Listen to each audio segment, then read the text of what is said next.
Hi guys, welcome to ultimate channel. இன்றைக்கி நம்ம வீடியோவில் சர்க்காசோ கடலை பற்றி பார்க்க போகிறோம். வாங்க வீடியோக்குள்ளே போகலாம்.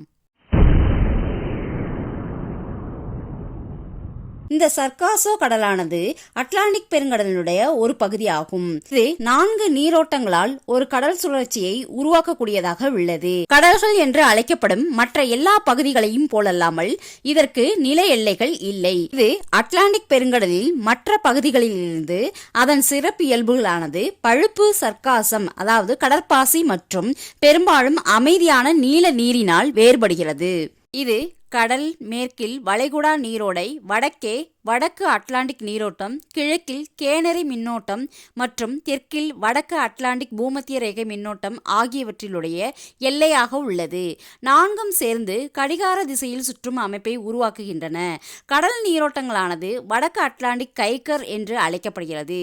இது 20 டிகிரி மற்றும் 35 டிகிரி வடக்கு மற்றும் 40 டிகிரி மற்றும் 70 டிகிரி மேற்கில் அமைந்துள்ளது. தோராயமாக 1100 கிலோமீட்டர், அதாவது 600 கடல் மைல் அகலமும் 3200 கிலோமீட்டர், அதாவது 1750 மைல் நீளமும் கொண்டது. பெர்முடா கடலினுடைய மேற்கு விளிம்புகளுக்கு அருகில் இவை உள்ளது.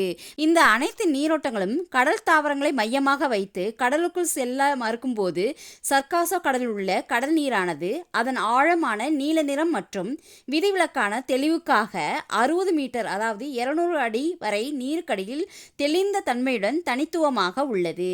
இது பொதுமக்களுடைய கற்பனை கவர்ந்த ஒரு நீர்நிலையாகும். சர்க்காசோ கடலானது பல தனித்துவமான கடல் சுற்றுச்சூழல் அமைப்புகளைப் போலவே தொழில்துறை அளவிலான மீன்பிடித்தல், பிளாஸ்டிக் கழிவு மாசுபாடு, எண்ணெய் தோண்டுதல் மற்றும் ஆழ்கடல் சுரங்கம் போன்ற பல்வேறு அச்சுறுத்தலுக்கு உட்பட்டது. இதனுடைய மாசுபாடு என்னவென்றால், மேற்பரப்பு நீரோட்டங்கள் காரணமாக சர்க்காசா மக்காத பிளாஸ்டிக் கழிவுகளை அதிக அளவில் குவிக்கிறது. இப்பகுதியில் மிகப்பெரிய வடக்கு அட்லாண்டிக் குப்பை தொட்டி உள்ளது.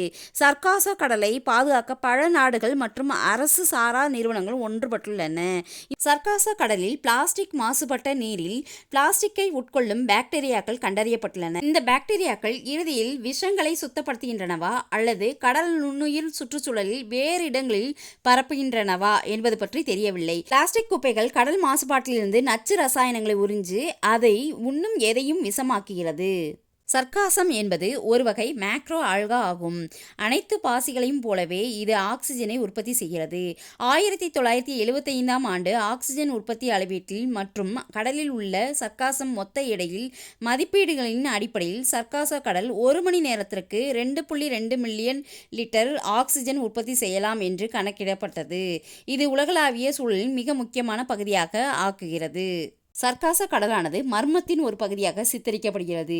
இது பல நூற்றாண்டுகளாக கப்பல்கள் தப்பிக்க முடியாமல் கலையில் சிக்கி தவிக்கும் ஆபத்தான பகுதியாக இது பெரும்பாலும் கற்பனையில் சித்தரிக்கப்படுகிறது. இந்த வீடியோ உங்களுக்கு பிடிச்சிருந்துச்சுன்னா லைக் பண்ணுங்கள், ஷேர் பண்ணுங்கள், சப்ஸ்கிரைப் பண்ணுங்கள். தேங்க்யூ.